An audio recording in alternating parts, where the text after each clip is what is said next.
So, as I sit down to record the narration segments I need for this, which probably isn't going to be that many, I'll be totally honest, I actually had to go through and fix a bunch of audio stuff I was having, because for some reason, when I had Razer 7.1 surround sound installed because of my new wireless headset, which I uninstalled it, the record narration option in Movie Maker wouldn't work. So yeah, it was weird, and I had to fix that audio issue just so I could make the whole way of recording the narration actually easier, because in the previous episode I did it with like frickin' Audacity, and then just dumped the file into here, which was imprecise when you're trying to do particular segments of each of the game and talk about it there. It's just, yeah, it's weird like that. It's him, Skid McMarks. That man from the infobot. In the flesh, little dude. You guys get a load of that epic space battle I was in? We saw ya, screaming for help. That was like a war cry. My agent and I got ambushed on the way to hoverboard practice. Did he survive the crash, sir? He's okay, but I've had a little trouble getting back to my ship due to my sprained ankle. Oh, come on. If you can take out all the sand sharks, I just might have a spare hoverboard for you. We'd love to help you, Mr. McMarks, but Ratchet and I need to find Captain... One of your boards? I've always wanted a decent hoverboard. Well, alright. You just keep that foot elevated. Gotta love being asked to go on a basic frickin' creature extermination quest. This is where the flamethrower comes in mighty, mighty handy, mostly because of the fact that this game doesn't have the lock-on in straight feature, so you just kinda gotta spin yourself in circles. It's very imprecise, this game, but, I know how to make it work. I've beaten it enough times at this point, and by enough times I mean, like, once, because young me was stupid and could barely even get past Blackwater City without being a dumbass. Oh, boy. I just realized now, watching the recording too, I completely missed the gold bolt that you can get if you throw a bomb at that rock right there. I have to come back here anyway, so I'm probably just gonna get it then. But yeah, no. Speaking of, I'm probably just gonna just going to stream the rest of the game, because it'll be easier on my sanity to just do it in big chunks rather than like, oh, sit down, record. I'll save the fancy recording, weird editing stuff for my freaking Elden Ring LP, because I'm still gonna keep on doing that, because Elden Ring is a bit of a pain in the ass to stream, I'll be totally honest. When other stuff isn't making it a pain in the ass, like my parents hijacking my internet to use with their fucking Roku. The pain of not being able to live alone.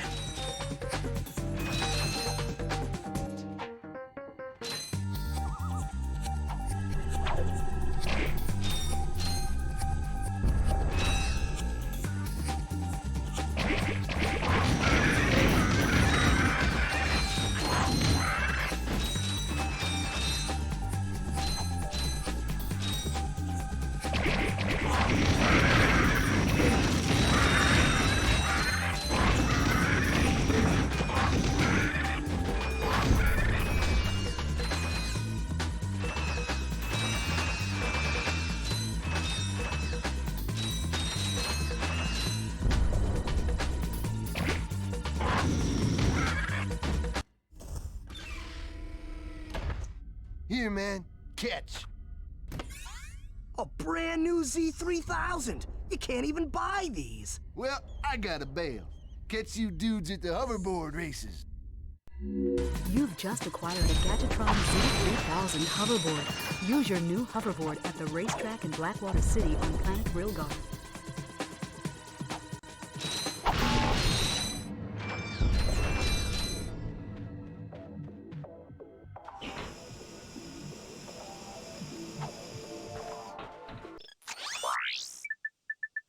I got some great bargains for you today.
See, now this is kind of what I mean when I say I have to come back here, because of the fact that the other half of this little in-construction store is inaccessible if you don't come here with the swing shot first round. It's kind of weird, because this is like, technically the third planet you can go to in the game, just if you count the tutorial planet. The tutorial planet, speak proper English.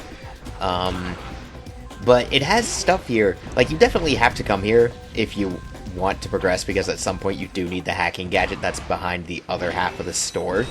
But it's just kind of funny that the game's like, oh yeah, no, here's just this thing hidden back here.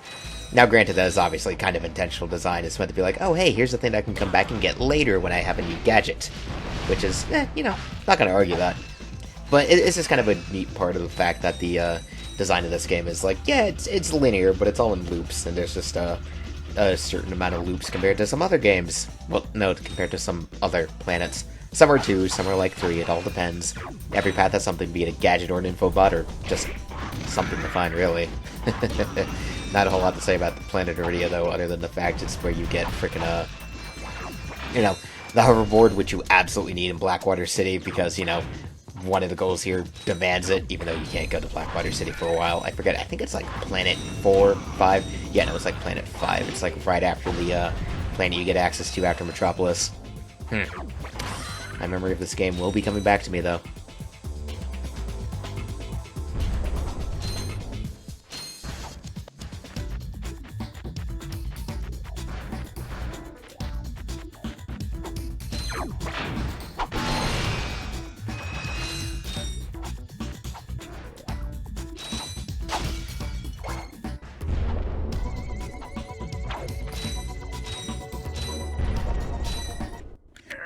No signal whatsoever.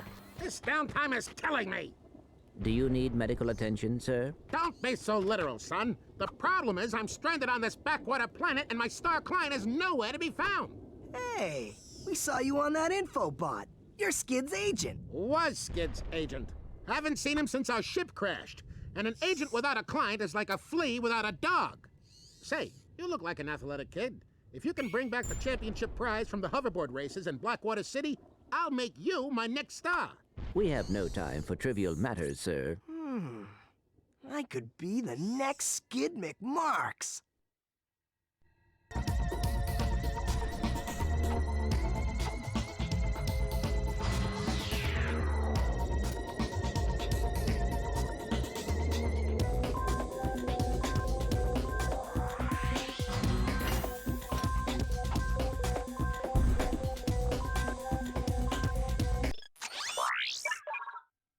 I got some great bargains for you today.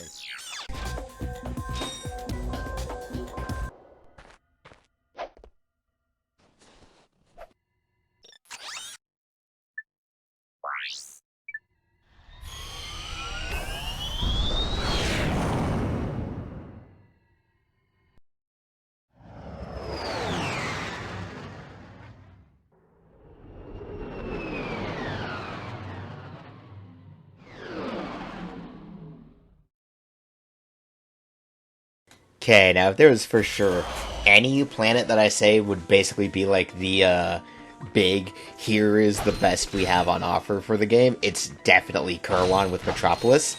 Like, it's not the biggest, it's not the fanciest in terms of mechanics, but I think in terms of presentation, it's just so good. Like, getting off your ship to go into this main plaza and seeing the city stretch out with all those flying cars just going around doing their thing is just, it's such a cool thing that happens here, and I love it so much. But, yeah, the blaster also probably one of the more useful weapons in this game compared to many, many others. But, hey, you know, Path 1 anyway, now for the obstacle course. Also, the other note I keep in mind is just collect every goddamn bolt possible. Welcome to the Captain Quark Fitness Course. If you're strong enough, fast enough, and clever enough to beat my fitness challenge, you will receive a reward from my head trainer. Simply make your way to the third island to complete the course. Good luck! Quark Enterprises is not responsible for sprains, broken bones, snapped tendons, bruised egos, or accidental death incurred while taking the challenge. Excuse me, Captain, but we have more pressing issues. We urgently need your assistance. Clank, Yes? do you notice anything unusual about Captain Quark? Well, I find the fact that he has a spring where his leg should be to be quite puzzling. And why do you think that is? Possibly an injury incurred while battling evil? This isn't the real Captain Quark, you numbskull. It's a robot. Oh. That scene always kind of gets a laugh out of me, especially the part where the Quark bot just gives a whole ass disclaimer about injuries and shit like that. It's such a good joke. This game is really good at poking fun at like hyper corporate capitalism and shit, and just how gaudy and stupid it all is. But you know, I do like the course though. Like, I do like the design for Ratchet and Clank 1. How basically the 2 paths for a given planet are usually like, oh, platforming challenge with gadgets, and then combat challenge, usually to encourage you to use whatever new weapon the planet has given you or not. But, you know, it's very simple stuff, though. This is, like, not the most complex platformer I've ever done. I've played fucking Mario games, okay? Oh, boy.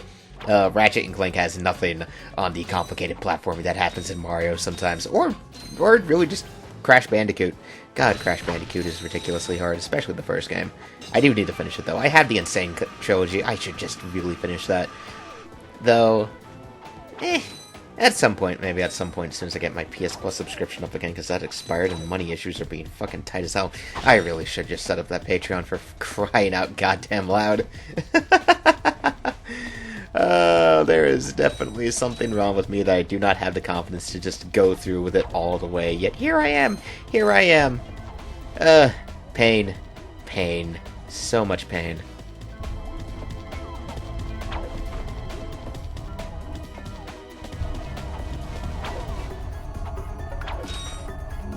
These moving walls also function as jump slots. Jump and jump again to kick off the walls in midair until you reach the top.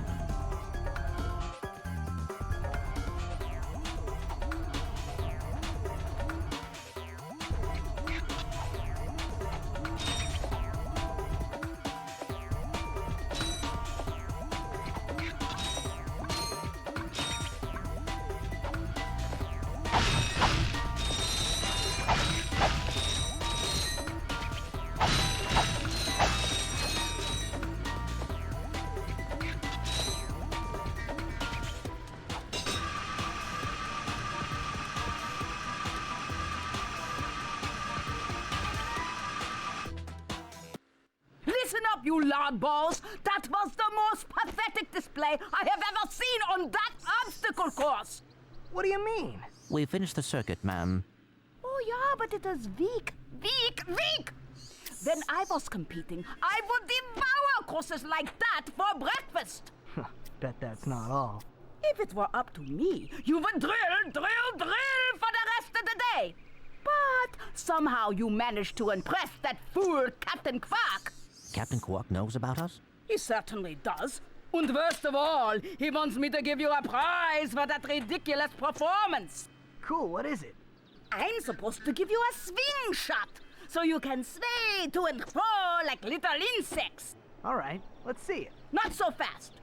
Today, the two of you disgraced my obstacle course, so I am going to make you pay. But that prize is ours from the captain. That's not fair. Too bad. Life's not fair. Sweet. I bet Captain Quark uses stuff like this all the time. Ha! Real men can swing without silly toys like that. The two of you make me sick.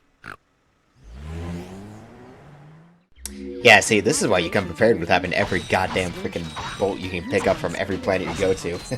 You kind of need it in this game because of the whole pay-to-progress thing that they have going on with it for infobots and freaking... At least a good chunk of your gadgets is kind of a... Yeah, you kind of have to, so I make a very, very strong point of just breaking every box I see in sight and just making sure I pick up every bolt from every enemy. Thankfully, the first few planets aren't so bad about it. It's only like, oh, you know... You can have enough as long as you pick up every bolt and break every crate. You'll be fine. You'll be totally fine to get the gadgets that we need you to get to progress and do all this other stuff. But if not, you know, it starts getting a little crazy in later planets. And the frickin' Going Commando has some problems with it too when it comes to how much bolts it wants you to pay to some characters just to get the thing you need to progress. Because, you know, people are... Well, it's a, you know, digs at capitalism. digs at capitalism, which I do appreciate and find funny to this day, even that if they have gotten kind of prophetic. God, society sucks.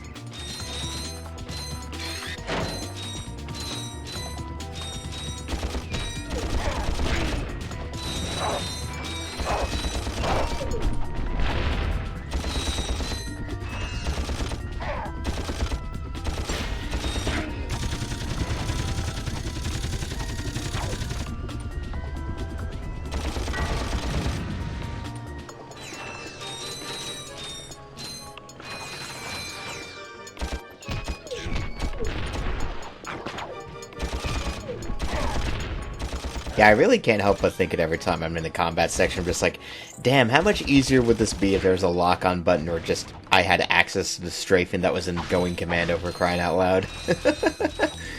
Apparently, because I was watching a retrospective from one guy, I forget his channel name because I'm stupid and can never remember names properly.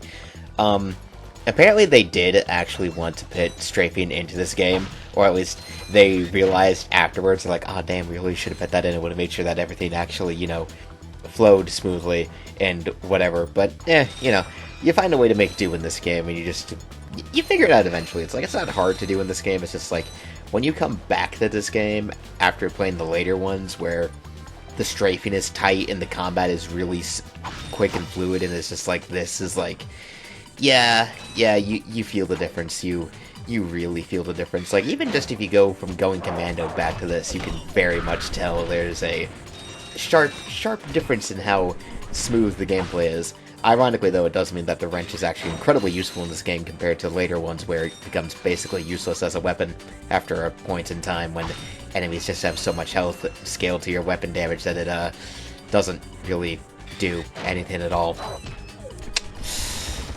Yeah, life is funny like that.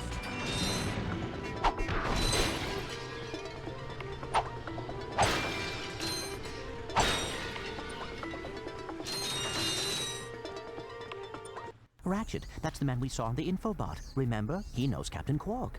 Hey, you're that robot guy, right? No, actually, I build robots. I myself am not a robot guy, per se. Nerd. I like him. So, now that we've cleared that up, what can I do for you? Well, we saw your infobot announcement. You were with Captain Quark. We're trying to find Captain Quark. We thought you could help us. Your logic is commendable. However, I haven't seen Captain Quark since we shot that commercial. Say, do you run on standard XP18 sister boards? Version 7.66. Back at ya. I may be able to help you out after all. How does a helipack upgrade sound? Upgrade? Natch. Since he's a 766, I could have the little guy up and flying in no time. Of course, I'll just need my fee for service. Okay, this won't hurt a bit. Hey, wait. Ratchet, am I cool now? Yeah, you the man, Clank. You're welcome. That's another one that gets me every time. I love how after that, Clank is clearly just not having it with frickin' Ratchet sass. But here we go. I will say, God, might as well make that one of my catchphrases, just I will say,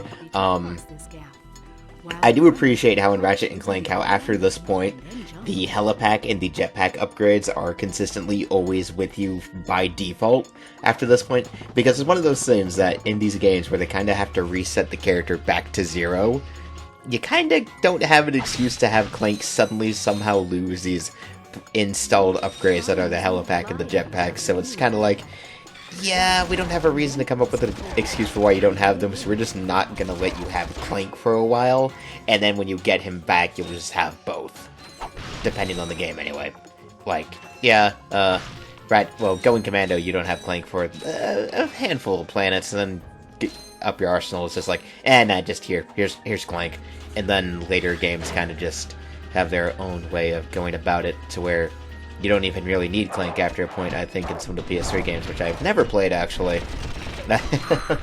Nah, see, when the PS3 era was around, I was a pretty solid Xbox kid, but then again, my parents also just wouldn't buy new consoles because of how expensive they were. So yeah, it's why I spent a lot of time being super behind on my game library until I was older, just because my parents would not buy new game consoles for any reason. Like, I didn't have an Xbox 360 until I was 14 years old, and they'd been out for a while, which was kind of a benefit though, because I got an S. So, I actually still have that one. That bitch is sturdy as hell.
You know, to be totally honest, when I was recording this, I had totally forgotten about the fact that there was a gold bolt here. I was just running around the map finding stuff because I'm kind of a dingus like that. Oh boy. The backtracking to do. I do at least find it fun that there is an incentive to use the gold bolts once you collect them, since in post-game you can go back to one area, I forget which it is, I think it's a space station or something, and then you can buy gold versions of the weapons. I don't know what the gold versions do. I think they're stronger, but I also think they're just a completion thing. I don't really know, honestly. It's kind of it's just one of those things. I should just look that up. It's probably on the wiki, honestly. It's probably a thing I should do, yeah. Won't be too hard. I'll probably just do that when I'm done recording here. Nah, not like I'm almost done recording anyway.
Greetings, Executive Chairman Drek. Dispense with the pleasantries, Lieutenant. My sources tell me you're behind schedule. You must prepare this planet to be harvested for our new world. Yes, sir. As you can see, everything is moving along as planned. I'm counting on you, Lieutenant. And as your former commander can tell you, I don't take disappointment well. Yes, sir. I won't fail. Drek is destroying yet another planet. Yeah, but if that's the kind of help he's getting, I don't think we have anything to worry about. You should not underestimate Chairman Drek. He is quite dangerous. We must find Captain Quark. Look, that lieutenant doesn't seem so tough. Let's take him out ourselves. Perhaps we can persuade the lieutenant to tell us where Drek is. Now you're talking.